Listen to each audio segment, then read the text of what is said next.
Les véhicules à bras, communément appelés pousse-pousse, charrettes ou autres moyens similaires, ne sont plus autorisés à circuler sur les grandes voies asphaltées du Bénin. Une nouvelle décision annoncée par la police républicaine. Selon son message du 9 septembre, la mesure s'inscrit dans une volonté de moderniser les infrastructures routières et de garantir un cadre de vie plus sûr pour tous. Pour les autorités, cette interdiction répond à plusieurs préoccupations, à savoir: sur le plan sécuritaire, l'utilisation de ces véhicules non réglementés et souvent mal équipés met en danger piétons et cyclistes, particulièrement dans les zones à forte circulation.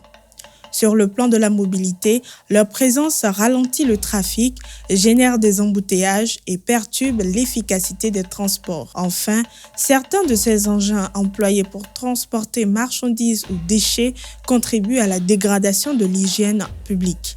Au vu de ces raisons, désormais, les forces de l'ordre procèdent au retrait systématique de ces engins dans les zones concernées pour libérer les trottoirs, sécuriser les piétons et désengorger les grands axes routiers.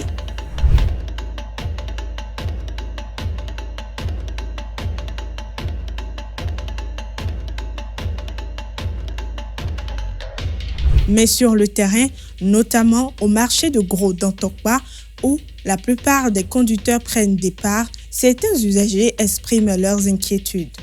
Pour eux, cette décision menace leur principale source de revenus et risque de compliquer le transport de marchandises. Concernant les pousse-poussiers, si vous interdisez aux pousse-poussiers de rentrer au marché, prendre nos marchandises pour amener aux clients, parce que quand les clients viennent acheter, ce n'est pas un sac, ce n'est pas deux sacs.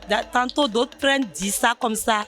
Maintenant, le moyen de transport, la personne veut aller à Calavi, ça serait difficile pour lui de transporter le bissap sur la tête. Si c'est un sac, c'est bon. Maintenant, concernant 10 sacs ou bien 5 sacs, il faut un pousse-poussier qui va prendre la marchandise pour amener à l'autogare. Et de l'autogare, ils vont confier ça au taximan ou bien les tokpa-tokpa pour pouvoir aller là où il va. Donc, sans les pousse-poussiers, on va souffrir. Alors, entre sécurité routière et préoccupations sociales, le débat reste ouvert.